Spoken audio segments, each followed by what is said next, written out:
My world changed drastically when I was just 5.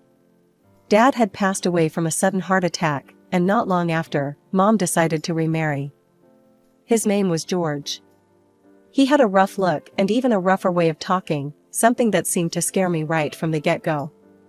George brought not just his belongings into our little home, but his daughter, Liza, who was 2 years my senior and, as I'd soon find out, twice as mean. I remember the first time I met Liza. She had this smug smile plastered across her face, looking down at me as if I was some sort of bug she found amusing. "So, you're the baby of the house?" "Well, not anymore. Better get used to it," Liza sneered, her eyes scanning me like I was her new project to fix or break. Mom tried to make things sound all sugar-coated when she talked about them moving in. "Ella, honey, it's going to be wonderful to have a bigger family. Liza will be like the older sister you never had." But Liza was no sister to me. The first few days she moved in, she laid down the law, her law. My toys weren't mine anymore, they were ours, which meant they were hers whenever she wanted. And when I protested?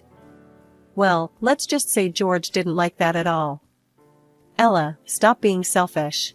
Learn to share with your sister," he'd grumble, his voice deep and usually laced with annoyance. Mom never stood up to him.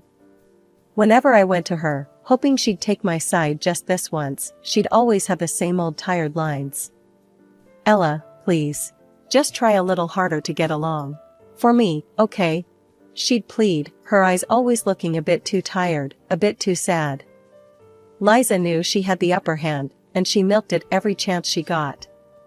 If she broke something, somehow it was my fault. If she lost something, somehow I had stolen it. But one particular afternoon sticks out in my memory like a sore thumb. Liza had been particularly cruel that day, hiding my favorite doll and claiming she had no idea where it was. I found it later, tossed in the trash can outside. I remember holding the dirty, slightly torn doll as I walked into the house, tears streaming down my face.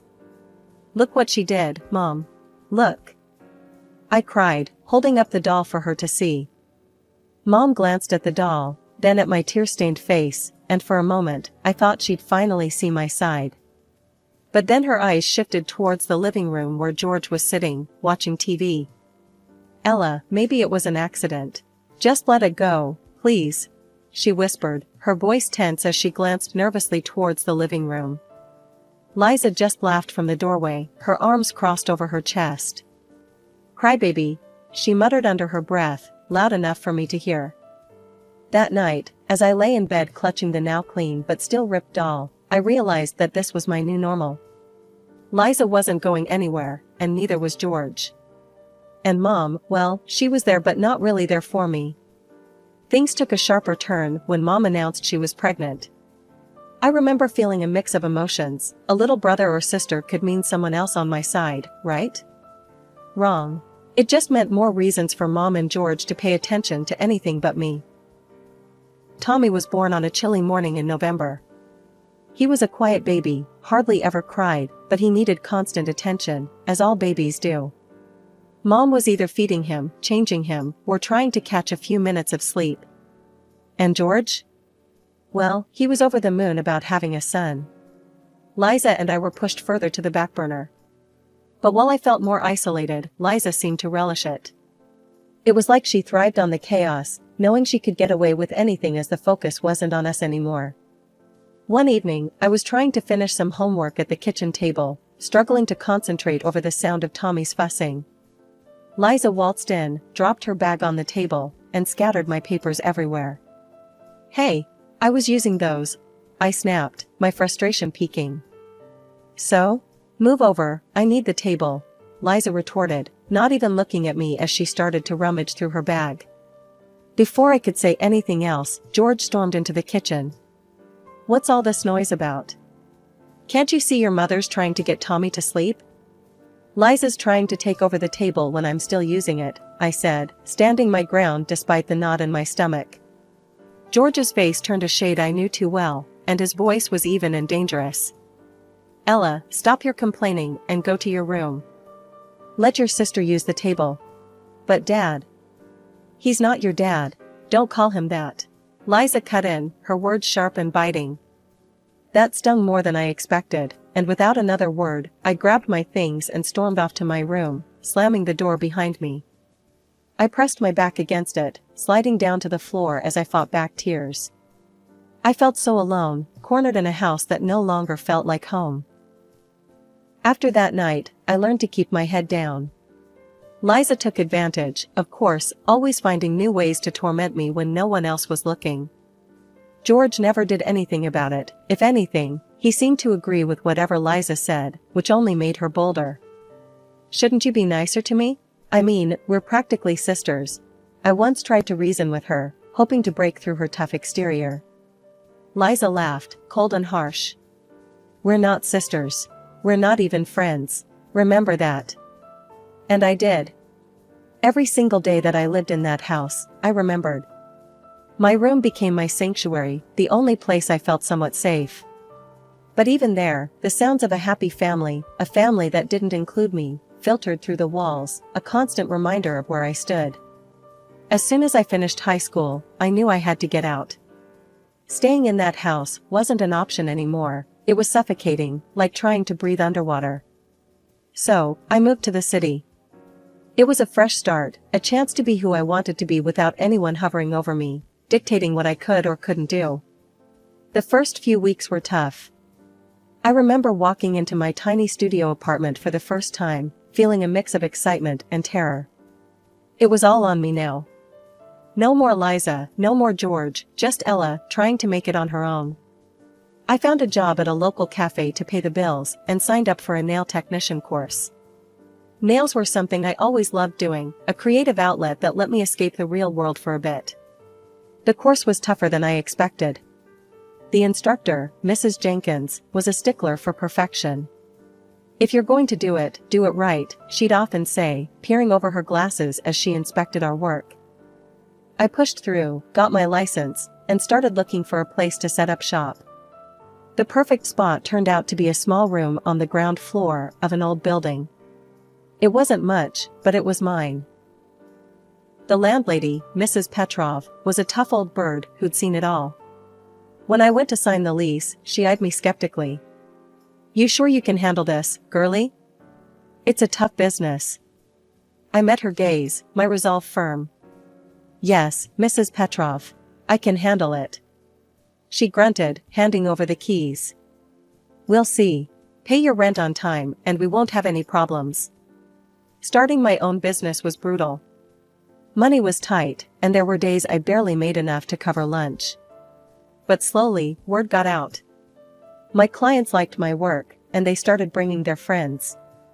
Positive reviews trickled in, and with each one, my confidence grew. Just when I thought I had everything figured out, life decided to throw me a curveball. It was a typical busy Tuesday when my phone rang, the screen flashing Mom, which usually meant something was up. I took a deep breath before answering. "Hi, Mom. What's up?" I tried to keep my tone light, but I was already bracing for whatever was coming.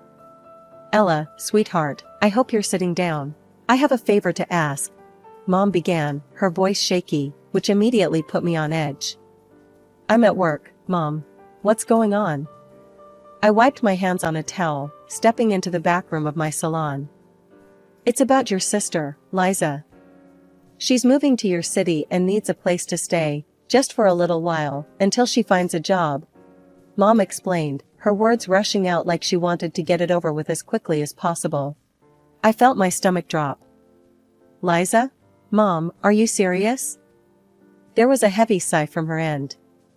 I know it's a lot to ask, but she's trying to start over, Ella. She's changed, she really has." The idea of living with Liza again made my skin crawl, but hearing the pleading in Mom's voice, I was torn. "I don't know, Mom. Please, Ella. For me? It won't be for long, I promise." And just like that, I found myself agreeing to let Liza stay. "Fine, but just for a little while, okay?" "Thank you, darling. I'll let her know." The next day, Liza arrived at my doorstep with 2 suitcases and a smile that looked too sweet to be genuine. "Hey, Ella. Long time, no see, huh? Thanks for letting me crash here. I really appreciate it, she chirped, stepping inside before I could even respond. Yeah, sure. Let's just make sure it's temporary, okay? I said, eyeing her suitcases with suspicion. Liza laughed, a bit too loudly. Of course. I'll be out of your hair before you know it. The first week wasn't as bad as I expected. Liza seemed like she was really trying to make an effort. She cleaned up after herself, made small talk, and even offered to split groceries. So, how's the job hunt going? I asked one evening as we shared a surprisingly pleasant dinner. Good, good. I've got a couple of interviews lined up next week, Liza replied, sounding optimistic. That's great. Just remember, you can't stay here forever, I reminded her, not wanting her to get too comfortable. Liza nodded, her expression serious. I know, Ella. And thanks again. I know I wasn't the best sister back in the day, but I'm trying to make things right. I wanted to believe her, I really did. But there was always that nagging doubt in the back of my mind, remembering all the times she had deceived me before. As days turned into weeks, I noticed a shift in Liza's behavior. She started coming home late, missing her interviews, and hanging out with a questionable crowd. The old Liza was resurfacing. Liza, we need to talk, I finally said one night after she stumbled in past midnight. What's up? Liza slurred slightly, clearly having had a few drinks. This isn't working. You said you'd look for a job, but all you're doing is partying. You need to get it together or find somewhere else to live, I said firmly, my patience wearing thin. Liza rolled her eyes, her old defiance flashing. Chill, Ella. I'll get a job. Just relax. But I couldn't relax. Not with her in my house, disrupting the peace I had worked so hard to build. Liza's promises of job hunting had quickly dissolved into late nights and shady new friends who seemed to pop in and out of my apartment like it was a downtown bar. My patience was wearing thin, and I was close to kicking her out when I met Alex at a friend's party. Alex was different from anyone I'd ever met. He was genuine and seemed genuinely interested in what I did for a living, unlike most guys who glossed over it once they heard nail technician. So, you really run your own business? That's pretty impressive, Alex said as we sat tucked away in a quieter corner of the noisy living room. Yeah, it's been a wild ride, but I love it. It's mine, you know? I replied, feeling a spark of pride flicker within. We started seeing each other, and things were going great, except for one thing, Liza. She had taken an unsettling interest in Alex. At first, it was just lingering looks, but then she started making excuses to stick around whenever he came over. It wasn't long before I caught her trying to be a little too friendly.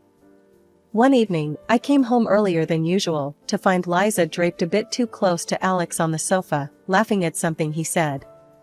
The scene made my blood boil. Having fun? I asked, my voice sharp as I dropped my keys on the counter a little louder than necessary. Liza jumped up, a guilty flush on her face. Oh, hey, Ella. We were just chatting, you know, getting to know each other better. Alex looked uncomfortable, his eyes darting between Liza and me. Yeah, just talking. Ella, can we chat for a sec? I nodded, pulling him aside into the kitchen. Once out of earshot, I didn't waste time. What was that all about? Alex rubbed the back of his neck, looking genuinely confused. I'm not sure. She's been really forward lately.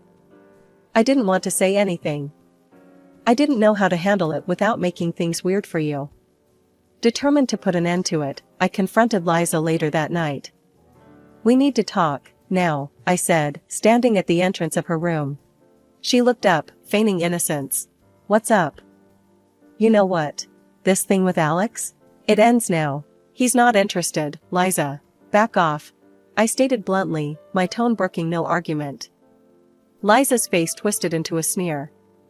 Oh, come on, Ella. What's the harm in a little fun? Alex doesn't seem to mind. That was the last straw. I couldn't have her in my apartment any longer. Pack your stuff. You need to leave. First thing tomorrow, I said firmly. Liza looked stunned, finally realizing I was serious. You can't kick me out. Where will I go? That's not my problem. You should have thought of that before, I replied, feeling a mix of relief and sadness. It hurt, but it was necessary. The next morning, Liza left. She was out of my life again, and this time I hoped it was for good. As she walked out the door, her parting shot was, "You'll regret this, Ella. I promise you that." As the wedding day approached, the air was thick with excitement and a bit of last-minute chaos. Alex's mom, Janet, who used a wheelchair, had become more like family to me. We'd spent countless afternoons together, chatting and planning the wedding. I always hoped Alex would find someone who cares as much as you do, Ella. You're a blessing to us, Janet would often say with a warm smile, making me feel all the more welcomed and loved in this new family. The day of the wedding rehearsal finally came, and our close friends and relatives gathered at the venue.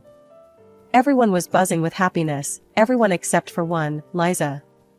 When she arrived, wearing a dress that was way too revealing for a family gathering, I felt my stomach churn. She sauntered around Alex, laughing too loudly at his jokes, touching his arm every chance she got. My heart pounded with annoyance, and I could feel Alex's discomfort. "I need a minute," I muttered to Alex and pulled him aside, out of earshot from the others. "I can't stand watching her hang all over you. It's disrespectful, and it's supposed to be our special day." Alex took my hands in his expression softening. "Hey, look at me. Nothing she does changes how I feel about you. Okay? She's background noise, that's all." I nodded, trying to calm down, when Liza's laughter echoed across the room, slicing through the chatter like a knife. I snapped. Striding over to where Liza was standing, I fixed her with a glare that I hoped would melt steel. "Liza, you need to leave. Now," I said, my voice louder than intended, drawing a few curious glances from the guests. Liza's eyes widened, but she didn't make a scene. Instead, she scoffed, flipped her hair over her shoulder, and walked out without another word. Relief washed over me as I watched her leave. Turning back to the gathering, I caught my mom's eye. She approached, her expression a mix of concern and curiosity. "What was that all about?" Mom asked, her voice low. "I don't want her here, Mom. Not today, not at the wedding. She's done enough damage," I said, my voice firm. Mom nodded, her eyes softening. "I understand, honey. And well, there's something you should know about George. He and I are divorced. He turned out to be much worse than we thought, especially after the drinking got bad. He's not just out of my life, he's out of ours completely." My mind reeled. "And Liza? She's on her own now. George had a stroke and can barely manage, she's looking after him. They're not our concern anymore, Ella," Mom added, almost as if she were convincing herself too.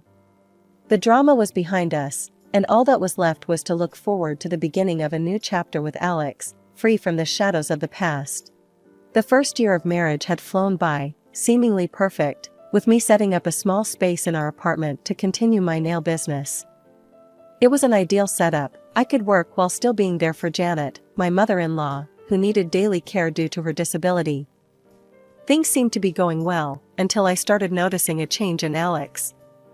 He began working late more often and his business trips became more frequent. At first, I thought it was just the strain of new responsibilities at work, but then I began to feel the distance between us growing. And my worries only deepened the day I overheard Janet talking on the phone while I was setting up my tools for a client. "Yes, my dear, I'm so excited. A grandson will be such a joy," she chuckled into the receiver. I paused, my heart skipping a beat. I was definitely not pregnant. Something didn't add up. After her call, I approached her, trying to sound casual. "Janet, who's having a grandson? Did I hear you right?" She looked up, startled, then flushed a deep red. "Oh, just messing with my old friend, dear. You know, making her jealous." It sounded off. Way off. My gut twisted with suspicion, and I couldn't shake the feeling that something was terribly wrong. That's when I decided to hire a private investigator. One of my regular clients, Maria, who used to work as a PI, still had all her contacts. "Maria, I need to find out what's going on." Can you help me? I asked during her appointment. Of course, Ella. Give me a few days. I'll dig around and see what I can find, she assured me, her tone serious and professional.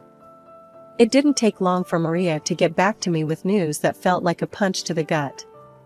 Alex was having an affair. And not just with anyone, with Liza. She was pregnant.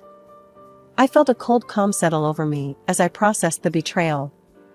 I didn't confront Alex. Instead, I waited, gathering my strength for what came next. The opportunity presented itself when Alex walked through the door with a set of divorce papers in his hand. Ella, I'm sorry, but this just isn't working. I've met someone else, he said bluntly, his eyes not meeting mine. Oh? And who might that be, Alex? I asked, my voice steady despite the storm raging inside me. It's Liza. She's expecting my child. She's exciting, Ella. You've just become too predictable, too dull, he admitted coldly. Pack your stuff. I signed the papers then and there, handing them back to him with a smile that didn't reach my eyes. Before I go, Alex, just one last thing. He looked at me, confused. What? Liza will be bringing her father with her. Did she tell you that? He had a stroke and can't take care of himself. And he's got debts, massive ones, from the divorce settlement with my mother. Good luck handling that, I said, the words tasting like ash in my mouth but necessary. Alex's face paled. What? No, she didn't mention any. And there's more. I filed a lawsuit for adultery. With proof. You'll be hearing from my lawyer, I continued, cutting him off. As I walked out, the cool air hit my face, and I felt a sense of freedom. The pain of betrayal still stung, but I knew I was moving towards something better. Something that was truly meant for me. After the dust settled from the divorce, the settlement from Alex and Liza was substantial enough that I could finally open my own nail salon, a dream I had shelved in the quieter corners of my mind for too long.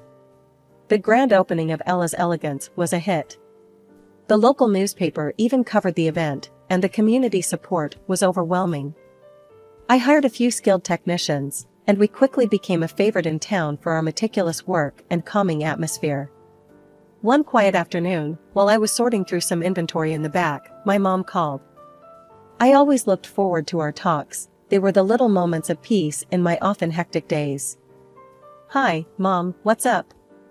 I asked, smiling as I paused to sit down. Oh, nothing much. I just heard from an old friend of mine. Liza had her baby, she said hesitantly, probably expecting me to react negatively. Instead, I found myself smiling, genuinely hoping that child brought her more joy than she had brought to others. That's good to hear, Mom. I hope they're both healthy. Speaking of which, I've got a little surprise for Alex that I think will close this chapter of my life for good. A couple of days later, I received a call from Alex that I had been half expecting, half dreading. He sounded desperate and defeated, a far cry from the confident man who had handed me divorce papers. Ella, I received the documents from you. He started, his voice shaky. I can't believe it. Liza's child. I'm not the father? His voice cracked with the question. You're not surprised? You shouldn't be. You know what kind of person she is, I replied, my words deliberate and cold. There was a heavy silence before he continued. Ella, she's gone. I kicked her and her father out. It's been hell. Can we forget all this? Start over? I need you, Ella, he pleaded. The words might have tugged at my heartstrings once, but that time was long gone. Alex, you don't need me. You need a caretaker and a way to pay your debts. I'm not falling for that again. Take care of yourself, I said firmly before hanging up the phone. Sitting back in my chair, I felt a wave of relief wash over me. The last tie to a painful past had been cut, and for the first time in a long while, I felt like I could breathe freely.